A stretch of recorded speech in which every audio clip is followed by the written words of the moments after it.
وأحسن منك لم تر قط عيني، وأجمل منك لم تلد النساء.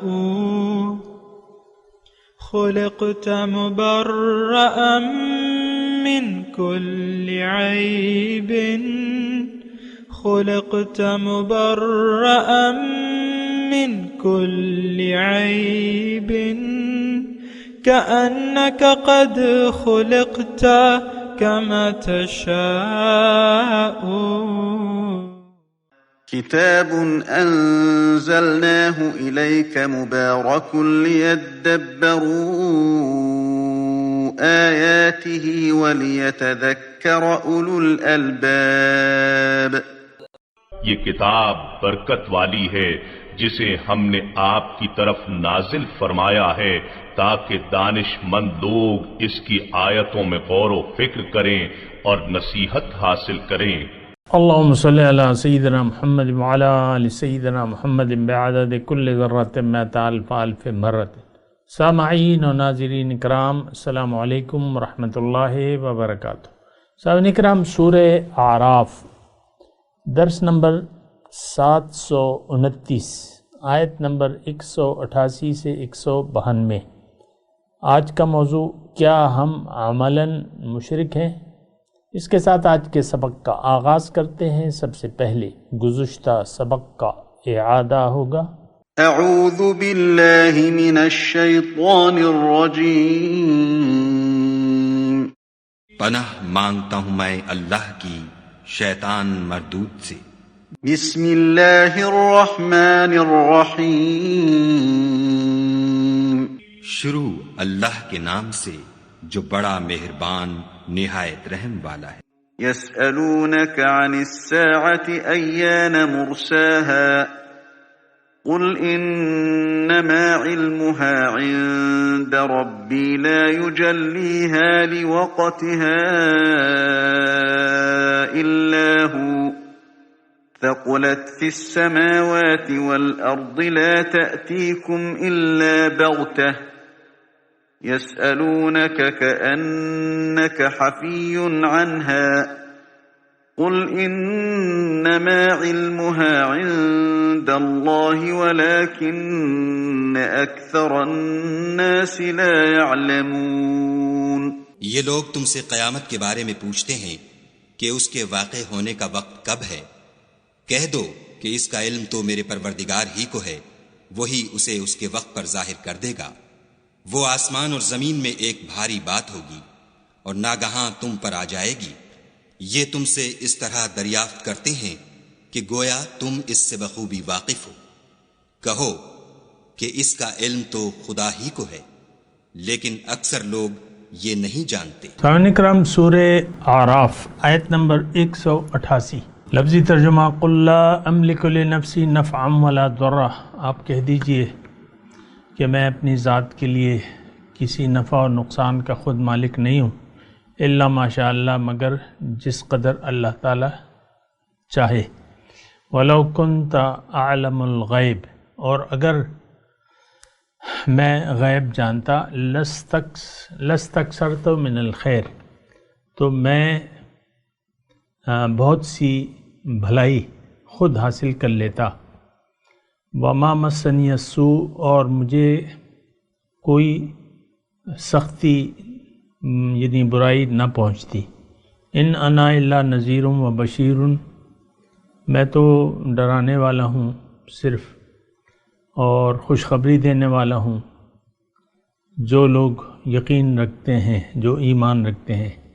سامعین کرام، گزشتہ آیت سے یہ آیت ملی بھی ہے۔ گزشتہ آیت میں یہ تھا کہ یسألونک عن الساعۃ ایان مرساہا، یہ آپ سے پوچھتے ہیں قیامت کے بارے میں کہ کب ہوگی، تو قل انما علمها عند ربی، تو آپ کہہ دیجئے کہ اس کا علم تو میرے رب کے پاس ہے، اس کا وقت تو اسی کو معلوم ہے۔ اور تو اس سے یہ آیت جو ہے یعنی اسی کے ساتھ یہ ملی بھی ہے، تو اس کو ملا کے پڑھیں. اس میں زیادہ مضمون نہیں ہے، صرف اتنا مضمون ہے جو میں آپ کو زبانی بتا دیتا ہوں کہ یعنی علم غیب کا مسئلہ یہ ہے کہ اللہ تعالیٰ یعنی جو غیب کیا ہے جو ہمارے سامنے نہ ہو وہ غیب ہے، جس سے ہم واقف نہیں ہیں، یا ہو سکتا ہے ایک آدمی کے لیے جو غیب ہے وہ میرے لیے نہ ہو کیونکہ میرے سامنے ہو. تو غیب مطلب ویسے میں آپ کو کہہ رہا ہوں، غائب جو چیز میری نظر سے غائب ہے اور جو میری نظر کے سامنے ہے، اور یہ مطلب ہے. تو اب ظاہر ہے کہ اللہ تعالیٰ کے لیے تو کوئی چیز غیب نہیں ہے. غیب کا علم یعنی جو بھی غائب ہے اس کا علم تو اللہ تعالیٰ کے پاس ہے. اللہ کے لیے کوئی چیز غائب نہیں ہے. اللہ کی عطا سے وہ یعنی جس کو چاہے اس کو دکھا دے وہ غائب جو اس کو معلوم ہے. تو اللہ تعالیٰ جسے چاہتا ہے وَلَكِنَّ اللَّهَ يَجْتَبِي مِن رُّسُلِهِ مَن يَشَاءُ، دوسری جگہ الفاظ ہیں، اللہ تعالیٰ چن لیتا ہے اپنے بندوں سے جس کو بھی چاہتا ہے. تو ایک بات تو یہ ذرا نوٹ کر لیں. دوسرے اس میں لا املک لنفسی نفعا ولا ضرا، کہ میں اپنے لیے قادر نہیں ہوں کسی بھی نفع یا نقصان کا، لیکن جتنا اللہ تعالیٰ چاہتا ہے. یعنی ظاہر ہے سامعین کرام کہ ہم یعنی جتنا بھی اللہ تعالیٰ نے ہمیں طاقت دی ہے اتنا ہم اپنے نفع یا نقصان پر قادر ہیں. زہر آپ کے سامنے رکھا ہوا ہے مثال کے طور پہ، وہ نقصان دہ چیز ہے، آپ اسے نہیں کھاتے. دوسری صحت بخش چیز ہے، آپ اسے کھا لیتے ہیں. یعنی آپ اپنے نقصان اور فائدے پر قادر ہیں. یہ اللہ تعالیٰ کی چاہت ہے کہ آپ کو بتا دیا اس نے. یہ میں اصل میں اس لیے تفصیل کر رہا ہوں کہ قرآن پڑھتے ہوئے ہم بعض اوقات غلط فہمیوں کا شکار ہو جاتے ہیں، یا بعض لوگ ہمیں غلط فہمیوں کا شکار کر دیتے ہیں. لیکن ان اختلافات سے میں اس کو ایوائڈ ہی کرتا ہوں. لیکن پھر بھی کچھ تھوڑا بہت میں آپ کو بتا دوں کہ انسان اپنے فائدے اور اپنے نقصان پر قادر ہے، الا ما شاء اللہ. جتنا اللہ تعالیٰ نے مجھے علم دیا ہے اتنا، باقی تو مجھے نہیں معلوم. اور کل کیا ہوگا اس کا ہمیں علم نہیں ہے. وَلَوْ كُنْتَ أَعْلَمَ الْغَيْبِ لَاسْتَكْثَرْتُ مِنَ الْخَيْرِ، تو میں بہت یعنی سمیٹ لیتا، خیر سمیٹ لیتا. یعنی ظاہر ہے کہ انسان کا دیکھیں اس میں یہ ہے کہ انسان کو اپنا فائدہ اور نقصان معلوم نہیں ہوتا. یہ بات اس سلسلے میں نوٹ کر لیں. اللہ تعالیٰ نے فرما دیا. یہ دراصل دنیا کی زندگی جو ہے یہ ایک امتحان ہے، اور اللہ تعالیٰ ہمیں آزماتا ہے اس امتحان میں. تو بعض اوقات ایک چیز ہمیں اچھی نہیں معلوم ہوتی لیکن اس میں خیر ہوتی ہے، اور بعض اوقات ایک چیز اچھی معلوم ہوتی ہے لیکن اس میں شر ہوتا ہے. لہٰذا اس صورت میں کہ جب ہمیں غیب کا علم نہیں ہے اور ہم غیب کبھی نہیں جانتے، تو اب یہ ہے نا کہ ایک مومن کے لیے اس میں یہ ہے کہ جو بھی واقع ہو جائے اس میں خیر ہوتی ہے. الخیر فی ما وقع، حضور صلی اللہ علیہ وسلم فرماتے ہیں کہ جو واقع ہو جائے، یعنی تمہارے اختیار سے باہر ہو، ایک واقعہ ہو جائے تو وہ اس میں خیر ہوتی ہے. تو یہ ایک بنیادی کلیہ ہے جو ہمیں حضور صلی اللہ علیہ وسلم نے بتایا ہے، اور اس میں بہت سے یعنی حکمتیں جو ہیں اس بات میں پوشیدہ ہیں. اگر اس کو ہم کھول کے دیکھیں نا، اس بات کو کھول کے دیکھیں. لیکن خیر میں اس کی تفصیل میں ابھی نہیں جاتا، میں تو اس پہ اکتفا کرتا ہوں. ان انا الا نذیر و بشیر لقوم یؤمنون، میں تو ایک ڈرانے والا ہوں. اس میں حضور صلی اللہ علیہ وسلم اپنی حیثیت بتا رہے ہیں کہ میرا کام کیا ہے. اصل میں بات کیا تھی؟ بات یہ تھی کہ بھئی یسألونک عن الساعۃ ایان مرساہا، یہ آپ سے قیامت کے بارے میں پوچھ رہے ہیں کہ وہ کب ہوگی. تو یہ اسی سلسلے میں ہے کہ بھئی تمہیں قیامت کی خبر دینے کے لیے، دن بتانے کے لیے میں نہیں آیا ہوں، یا اس کا زمانہ یا کب. میرا تو کام صرف ڈرانا ہے کہ اگر تم نے قیامت کی تیاری نہ کی، آخرت کی کامیابی کو ترجیح نہ دی دنیا کی کامیابی پر، تم نقصان میں ہوگے اور میں تمہیں عذاب دیا جائے گا۔ تو اس عذاب سے اگر کوئی آخرت کے لیے تیاری نہیں کرتا تو میں اس کو آخرت کے عذاب سے ڈرانے والا ہوں، اور اگر کوئی کرتا ہے تو میں اس کو آخرت میں ایک اچھے انجام کی خوشخبری دینے والا ہوں۔ لقوم یؤمنون، جو ایمان رکھتے ہیں۔ اب یہ ڈر یعنی ظاہر ہے کہ وما ارسلناک الا بشیر و نذیر، آپ ایک ڈرانے والے بھی ہیں اور خوشخبری دینے والے بھی ہیں، لیکن خاص طور پہ انما تنذر من اتبع الذکر وخشی الرحمن بالغیب، آپ تو اسی شخص کو ڈرا سکتے ہیں جو نصیحت کی پیروی کرے، من اتبع الذکر وخشی الرحمن بالغیب، اور جو رحمان سے بن دیکھے ڈرے۔ تو جو ایمان رکھتے ہیں، انما تنذر من اتبع الذکر، جو نصیحت کی پیروی کرے، جو نصیحت کی پیروی کرنے کے لیے تیار نہیں ہے تو ان پہ یہ دونوں باتیں جو ہیں اثر نہیں کرتی۔ ان کو آج جیسے کہ ہم نہ دوزخ کے عذاب سے ڈرتے ہیں، نہ جنت کی ہمیں کوئی خواہش ہے، حقیقی خواہش نہیں ہے، کیونکہ ہمارا یقین دنیا پر ہے، کیونکہ ہم دنیا دار لوگ ہیں، ہمارا آخرت پر ایمان نہیں ہے، اور نہ آخرت کے عذاب پر ہمارا ایمان ہے، نہ آخرت کے انعام پر ہمارا ایمان ہے۔ لہٰذا ان دونوں سے، دوزخ سے نہ ڈرنے کی ہم کوشش کرتے ہیں اور نہ جنت میں جانے کے لیے کوشش کر رہے ہیں، تو وہ ایک الگ مسئلہ ہے۔ یہاں تھوڑا سا اپنے ایمان کو بھی جانچیں۔ لقوم یؤمنون فرمایا گیا ہے کہ جو ایمان رکھتے ہیں، یعنی جو ایمان نہیں رکھتے وہ نہ ڈریں گے، نہ ان کو کوئی لالچ ہوگی جنت کی۔ آج ہمارے دل ایمان سے خالی ہیں، اسی لیے ہم نہ جنت کی جانے کی کوئی طمع ہے ہمیں، یعنی خواہش نہیں ہے، آرزو بھی نہیں ہے۔ اللہ سے ملاقات، اللہ کا قرب، اللہ کا دیدار، یہ تو بہت بڑی باتیں ہیں، لیکن ہمیں تو اس کی کوئی خواہش نہیں ہے۔ یا جنت کے جو، دوزخ کے جو عذابات ہمارے سامنے اللہ تعالیٰ بیان فرما رہے ہیں، تو وہ تو بڑی ہولناک صورتحال ہے، بڑی ہی ہولناک ہے۔ اگرچہ سچ ہے لیکن ہم اس کو جھوٹا مانتے ہیں، ہمارا یقین ہی نہیں ہے، ہم اس سے بچنے کی کوشش ہی نہیں کرتے۔ عام طور پہ دیکھ لیں، وہ گھر میں جو دو بیٹھے ہیں نا، میاں اور بیوی، وہ اپنی مرضی سے زندگی گزار رہے ہیں، اسی طرح پوری قوم اور پوری امت مسلمہ ساری اپنی مرضی سے۔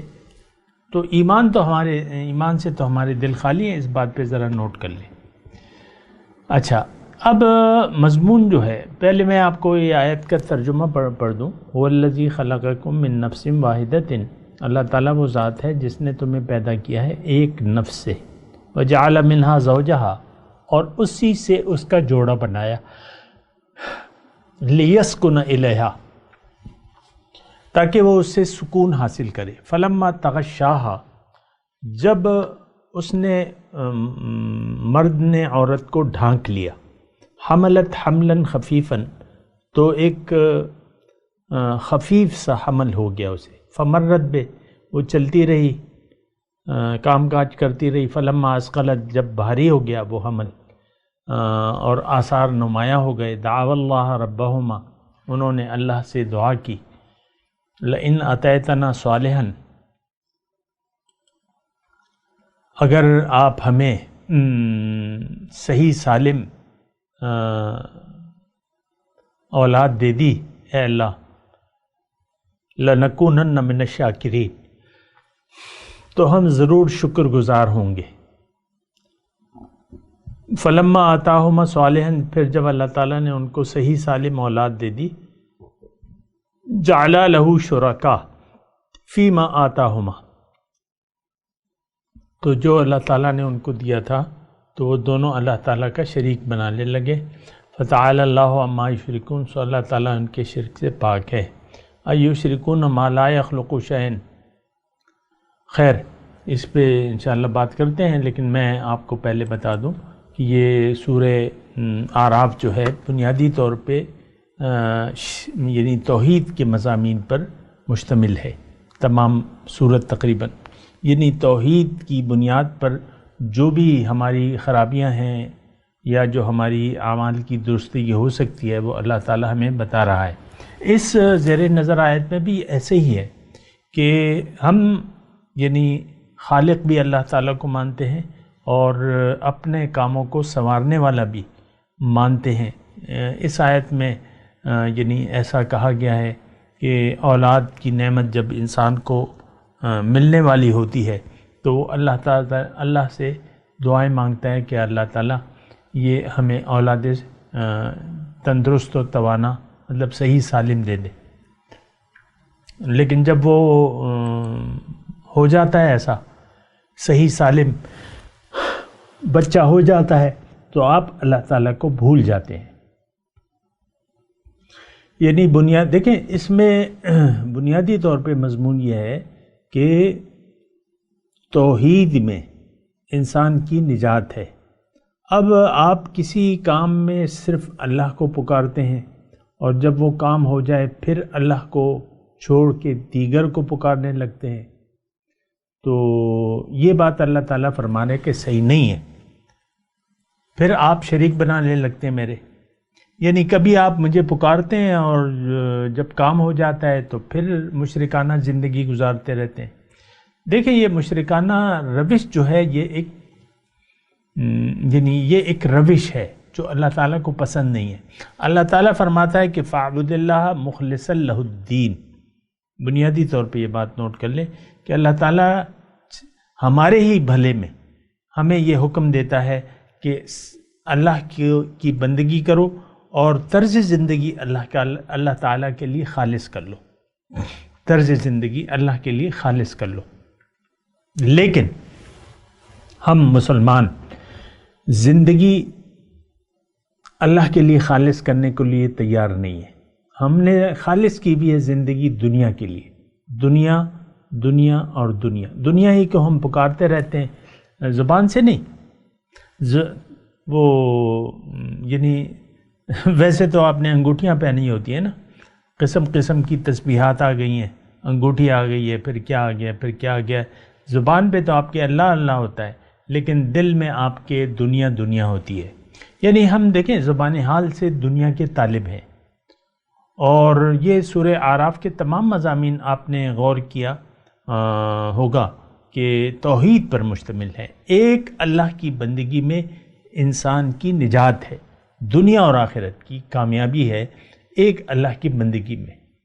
تو اس کا یہ مطلب نہیں ہے کہ کبھی آپ اللہ کو پکاریں۔ یعنی میں تاریخ سے بھی ایک واقعہ آپ کو بتا دوں کہ یہی بات حضور صلی اللہ علیہ وسلم نے اپنی قوم کے سامنے مکے میں پیش کی، بہت سے لوگوں نے اسے ماننے سے انکار کر دیا۔ خیر جب حضور صلی اللہ علیہ وسلم کو اللہ تعالیٰ نے مکے پر غلبہ دے دیا تو مکے سے جو مشرکین تھے وہ بھاگنے لگے، جو ایمان نہیں لانا چاہتے تھے۔ ظاہر ہے کہ اب تو اسلام کی حکومت تھی۔ ان بھاگنے والوں میں ایک اکرمہ تھا۔ اکرمہ ابی جہل کا بیٹا تھا، ابو جہل کا بیٹا تھا۔ تو خیر وہ بھی مشرک تھا، تو انہوں نے ایک گروپ بنایا اور چلے گئے۔ راستے میں دریا تھا، سمندر تھا، دریا تھا، تو کشتی میں بیٹھ گئے وہ پار کرنے کے لیے۔ تو راستے میں بیچ سمندر میں طوفان آ گیا، سب لوگ اللہ کو پکارنے لگے۔ وہاں پہ اکرمہ رضی اللہ تعالیٰ عنہ بعد میں مسلمان ہو گئے۔ انہوں نے سوچا کہ یار یہ اس وقت تو ہم صرف اللہ کو پکار رہے ہیں، اور ہمارا اور محمد کا جھگڑا کیا تھا؟ وہ تو ہمیں ایک اللہ کی دعوت دینے والے تھے، اور اس وقت وہ تمام معبود ہمارے باطل ہو گئے، کسی کو ہم نے نہیں پکارا، ایک اللہ کو۔ اس کا مطلب یہ ہے کہ محمد صلی اللہ علیہ وسلم کی جو دعوت تھی وہ سچ تھی، ایک ہی اللہ ہے، اسی کو پکارنا جائز ہے ہر حالت میں۔ تو انہوں نے پھر ارادہ کر لیا کہ اللہ تعالیٰ نے مجھے اس طوفان سے اگر نجات دے دی، واپس جا کے میں ایمان لاؤں گا، میں مسلمان ہو جاؤں گا۔ تو لہٰذا پھر گئے اور مسلمان ہو گئے، اور وہ بڑے اچھے مسلمان بعد میں انہوں نے اپنے یعنی اعمال نامہ آخرت میں بہت سے نیک کام کیے آخرت کے لیے۔ تو دیکھیں یہ ہم عام زندگی میں بھی یعنی بعض اوقات صرف اللہ سے ہم توقعات لگا لیتے ہیں، اللہ کو پکارتے ہیں۔ بعض اوقات آپ دیکھیں بس آپ کا جب ساری جگہ سے امیدیں منقطع ہو جاتی ہیں تو پھر اللہ سے آپ دعا مانگتے ہیں، تو اللہ تعالیٰ جب مشکل رفع کر دیتا ہے تو پھر آپ اللہ تعالیٰ کو بھول جاتے ہیں، تو یہ مناسب رویہ نہیں ہے۔ فتعالی اللہ عما یشرکون، اللہ تعالیٰ نے اس میں فرمایا ہے جعل لہ شرکاء فیما آتاہم، جو کچھ بھی اللہ تعالیٰ نے آپ کو دیا ہے، ہم تو ہر چیز میں شرک، یعنی ہمارا تو اگر دیکھیں تو حال بہت ہی برا ہے، ہمارا حال بہت ہی برا ہے، اور وہ حال ہمارا یہ ہے کہ ہماری زندگی کی نیت جو ہے، بنیادی نیت وہ دنیا کی ہے، دنیا ہی کی زندگی کے دھوکے میں ہم آ گئے ہیں، دنیا کی زندگی کو ہم نے اصل سمجھ لیا ہے اور دنیا ہی کے لیے ہم وقت گزار رہے ہیں۔ اس کے علاوہ ہماری تو کوئی منزل نہ ہے، نہ ہم بنانا چاہتے ہیں۔ اللہ تعالیٰ ہماری مقصود حیات نہ ہے، نہ ہم بنانا چاہتے ہیں، تو یہ بات تو پھر مشکل ہو جاتی ہے نا، یعنی انسان کے لیے پھر مشکل ہو جاتا ہے، دنیا اور آخرت میں نقصان کا باعث بنتا ہے یہ رویہ۔ اللہ تعالیٰ اس بات پہ بہت ناراض ہوتے ہیں۔ اللہ تعالیٰ فرماتے ہیں فدعوا اللہ مخلصین لہ الدین، اللہ کو پکارو اور دین اللہ کے لیے خالص کر لو۔ یہ اس آیت میں مطلب مضمون یہ ہے اس آیت میں کہ تمہاری اولاد ہوتی ہے تو تم مجھ سے دعا مانگتے ہو، پھر اولاد جب ہو جاتی ہے ٹھیک ٹھاک پھر مجھے بھلا دیتے ہو۔ اللہ تعالیٰ ان آیات میں یہ فرما رہا ہے کہ دیکھو میرا کوئی برابر نہیں ہے، وَلَمْ يَكُنْ لَهُ كُفُوًا أَحَدٌ، اس کا کوئی ہمسر نہیں ہے، ایک اللہ، تمام طاقت کا مالک ایک اللہ، ایک ہی اللہ کو پکارنا چاہیے اور اسی سے امید لگانی چاہیے، وہ ایک ہے، دو نہیں ہے۔ تو قُلْ هُوَ اللَّهُ أَحَدٌ، اللہ تعالیٰ ایک ہے، تو جو ہے دیکھیں اللہ تعالیٰ کا ہی اصل وجود ہے، یہ آپ کو معلوم ہونا چاہیے، وہ احد ہے، یکتا ہے، اس کا کوئی ہمسر نہیں۔ تو جب وہی ساری طاقت کا مالک ہے، وہی ساری قوتوں کا مالک ہے، وہ تمام خزانوں کو بنانے والا ہے۔ میں خزانوں کو بنانے، اب میں خزانوں کو ہے یہ آیت وَلِلَّهِ خَزَائِنُ السَّمَاوَاتِ وَالْأَرْضِ، تمام آسمانوں و زمین کے خزانے اللہ ہی کے ہیں، لیکن میں آپ کو کہہ رہا ہوں کہ سمجھنے کے لیے کہ خزانوں کو بنانے والا۔ اب ایک چیز آپ بنا سکتے ہیں تو پھر تو آپ کے لیے کوئی چیز بنانا کوئی مشکل نہیں ہے، خزانوں کو بنانے والا تو اس کے لیے تو کوئی مشکل نہیں ہے۔ بہرحال یہ زندگی جو ہے یہ تو ایک عرصہ امتحان ہے، اس میں کبھی کیسے ہوگی کبھی کیسا ہوگا، اوپر نیچے اللہ تعالیٰ نے فرمایا ہے کہ وَنَبْلُوكُمْ بِالشَّرِّ وَالْخَيْرِ فِتْنَہ، یہ تو میں تمہیں آزماتا ہوں اچھی حالت میں بھی بری حالت میں بھی۔ اللہ تعالیٰ تمام دنیا والوں کو مالدار اور نواب پیدا نہیں کر سکتا تھا، کر سکتا تھا، ہر چیز پر وہ قادر ہے، لیکن ہم اس بات پہ سوچتے نہیں ہیں۔ یہ ساری زندگی ایک امتحان ہے۔ اب امتحان اگر آپ سمجھیں اور اگر کوئی شخص اللہ تعالیٰ کے اس امتحان کو سمجھ لے، ہمارا تو ایسا خیال نہیں ہے، ہم تو یہ ہمارا ماننا یہ ہے کہ دنیا کی زندگی جو ہے وہ ایک آرام اور آسائش کی جگہ ہے، اور اس میں دیکھیں بہت ہی زیادہ ہماری نیت خراب ہو گئی ہے نا دنیا میں۔ دنیا کی زندگی کو تو ہم سمجھتے ہی نہیں ہیں سرے سے، اس کو آرام اور آسائش، اور اصل اگر میں آپ کو کہوں کہ دنیا ہی کو ہم اصل سمجھتے ہیں، اس کے علاوہ کسی زندگی پر ہمارا یقین نہیں ہے، یہ میں کھلے طور پہ آپ کو کہہ رہا ہوں۔ آخرت کی زندگی، اللہ کی رضا، اللہ کی بندگی، رسول کی اطاعت، یہ تمام چیزیں ہمارے نصاب سے باہر ہیں، جو بھی ہماری روٹین ہے اس میں یہ چیزیں باہر ہیں، ہم تو اپنی مرضی زندگی جی رہے ہیں۔ اپنا ایک حساب کتاب ہے ہمارا، اپنی ایک مرضی ہے، ہماری اپنی ایک طبیعت ہے، اور طبیعت کے مطابق ہم زندگی گزار رہے ہیں۔ اور یہ بڑے دکھ سے میں بات کہہ رہا ہوں، کوئی خوشی سے تو میں بات نہیں کر رہا۔ اصل مالک اللہ ہے، اس نے ہمیں دنیا میں بھجوایا ہے اپنے لیے کہ تم میرے طرف آنے کے راستے پر چلو اور بھرپور کوشش کرو۔ وجاہدوا فی اللہ، حق کا جہاد ہے، اللہ تعالیٰ کے کو منزل بنا کے اللہ تعالیٰ کی طرف سفر میں اتنی محنت کرو جتنا کہ اس کا حق ہے۔ وَاجْتَبَاكُمْ، اس نے تمہیں چن لیا ہے، سبحان اللہ۔ مَا جَعَلَ عَلَيْكُمْ فِي الدِّينِ مِنْ حَرَج، دین میں کوئی تنگی تو نہیں ہے۔ مَا جَعَلَ عَلَيْكُمْ فِي الدِّينِ مِنْ حَرَج۔ تو بہرحال یہ دیکھیں، شرک ہم اس وقت جو زندگی گزار رہے ہیں نا، عملی طور پہ یہ ایک مشرکانہ زندگی ہے۔ ہماری منزل نہ اللہ ہے نہ ہم بنانا چاہتے ہیں۔ اللہ کی بندگی، خالص بندگی نہ ہم کر رہے ہیں نہ کرنا چاہتے ہیں۔ ہم تو نفس و شیطان کے مرید ہیں، انہی کے چاہنے والے ہیں، انہی کے عبادت گزار ہیں، وہی ہمارے معبود ہیں۔ اور یہ روز قیامت ہمیں اللہ تعالیٰ بتائے گا، الم اعہد الیکم یا بنی آدم اللہ تعبدوا الشیطان، اے بنی آدم کیا میں نے تم سے یہ وعدہ نہیں لیا تھا کہ شیطان کی عبادت مت کرنا، اور وَأَنِ اعْبُدُونِی، میری بات ماننا، ھذا صراط مستقیم، یہ سیدھا راستہ ہے۔ تو دیکھیں، سیدھا راستہ اللہ کا راستہ ہے۔ اللہ کے راستے پر چلنے کا مطلب یہ ہے کہ آپ زندگی اللہ کی مرضی سے گزاریں۔ اگر آپ اللہ کی مرضی سے نہیں گزار رہے تو آپ شیطان کے راستے پر چل رہے۔ شیطان نے حکم الہی سے انکار کیا تھا، ہمارا بھی یہی پکا ارادہ ہے کہ ہم اللہ کی نہیں مانیں گے اور اپنی مرضی سے زندگی گزارتے رہیں گے۔ تو اس صورت میں سب کچھ ہو جائے گا لیکن آپ کو کامیابی نہیں ملے گی۔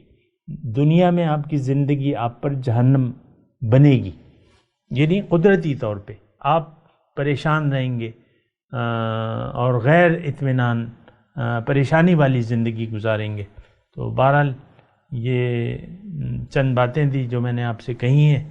اور شرک جو ہے، ایشرکون ما لا یخلق شیئا وہم یخلقون، یہ ابھی مضمون آئے گا انشاءاللہ، اس پہ بھی بات کریں گے۔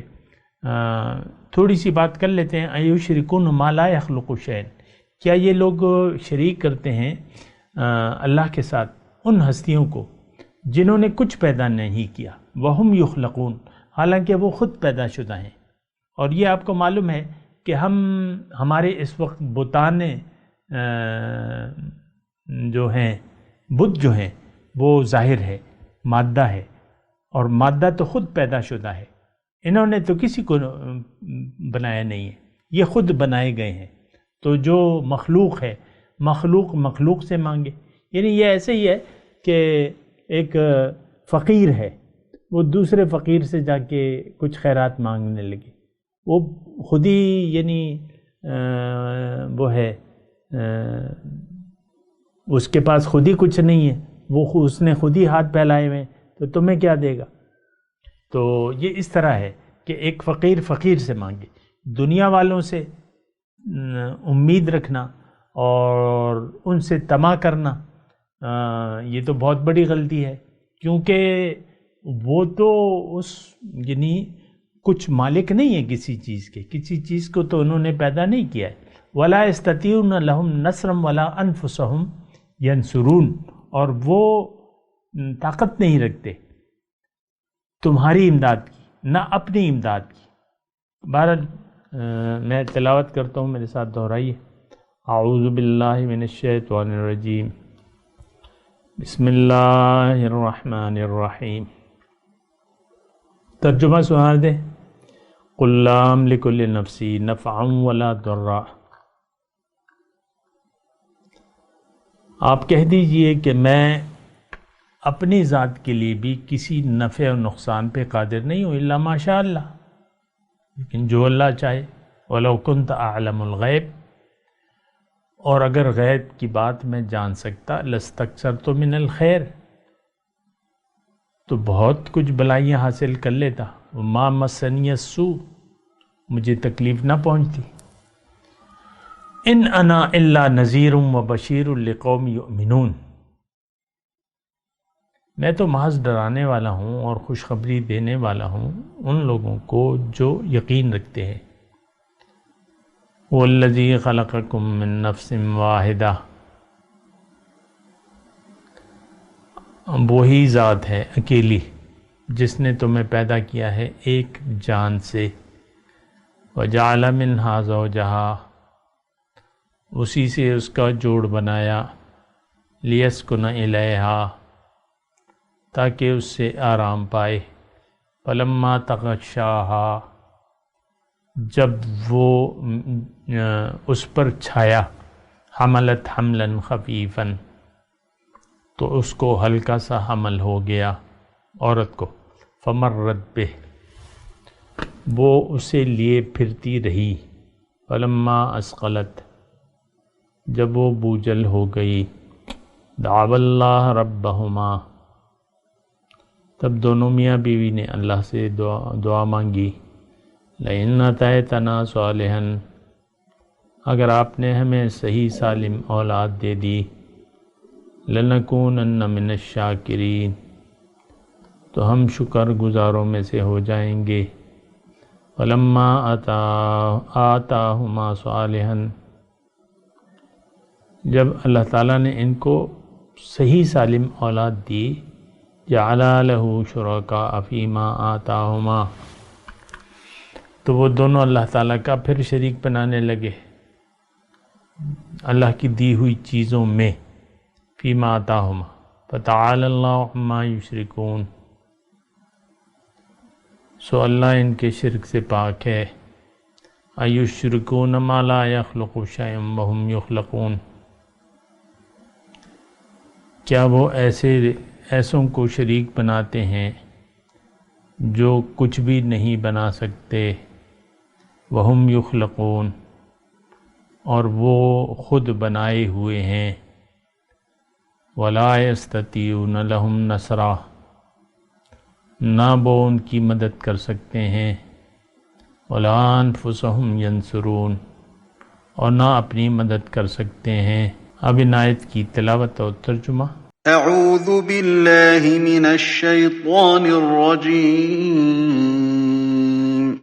پناہ مانگتا ہوں میں اللہ کی شیطان مردود سے. بسم اللہ الرحمن الرحیم، شروع اللہ کے نام سے جو بڑا مہربان نہایت رحم والا ہے. قل لا أملك لنفسي نفعا ولا ضرا إلا ما شاء الله ولو كنت أعلم الغيب لاستكثرت من الخير وما مسني السوء إن أنا إلا نذير وبشير لقوم يؤمنون. کہہ دو کہ میں اپنے فائدے اور نقصان کا کچھ بھی اختیار نہیں رکھتا مگر جو خدا چاہے، اور اگر میں غیب کی باتیں جانتا ہوتا تو بہت سے فائدے جمع کر لیتا اور مجھ کو کوئی تکلیف نہ پہنچتی. میں تو مومنوں کو ڈر اور خوشخبری سنانے والا ہوں. هو الذي خلقكم من نفس واحدة وجعل منها زوجها ليسكن إليها فلما تغشاها حملت حملا خفيفا فمرت به فلما أثقلت دعوا الله ربهما لئن آتيتنا صالحا لنكونن من الشاكرين. وہ خدا ہی تو ہے جس نے تم کو ایک شخص سے پیدا کیا اور اس سے اس کا جوڑا بنایا تاکہ اس سے راحت حاصل کرے. سو جب وہ اس کے پاس جاتا ہے تو اسے ہلکا سا حمل رہ جاتا ہے اور وہ اس کے ساتھ چلتی پھرتی ہے. پھر جب کچھ بوجھ معلوم کرتی یعنی بچہ پیٹ میں بڑا ہوتا ہے تو دونوں میاں بیوی اپنے پروردگار خدائے عز و جل سے التجا کرتے ہیں کہ اگر تو ہمیں صحیح و سالم بچہ دے گا تو ہم تیرے شکر گزار ہوں گے۔ فلما آتاهما صالحا جعلا له شركاء فيما آتاهما فتعالى الله عما يشركون۔ جب وہ ان کو صحیح و سالم بچہ دیتا ہے تو اس بچے میں جو وہ ان کو دیتا ہے اس کا شریک مقرر کرتے ہیں، جو وہ شرک کرتے ہیں خدا کا رتبہ اس سے بلند ہے۔ أَيُشْرِكُونَ مَا لَا يَخْلُقُ شَيْئًا وَهُمْ يُخْلَقُونَ۔ کیا وہ ایسوں کو شریک بناتے ہیں جو کچھ بھی پیدا نہیں کر سکتے اور خود پیدا کیے جاتے ہیں؟ وَلَا يَسْتَطِيعُونَ لَهُمْ نَصْرًا وَلَا أَنفُسَهُمْ يَنصُرُونَ۔ اور نہ ان کی مدد کی طاقت رکھتے ہیں اور نہ اپنی ہی مدد کر سکتے ہیں۔ اس کے ساتھ ہی آج کے درس کا وقت اختتام کو پہنچا۔ اگلے درس میں انشاءاللہ ملاقات ہوگی۔ وآخر دعوانا ان الحمد للہ رب العالمین۔ مولاي صل وسلم دائما ابدا على حبيبك خير الخلق كلهم۔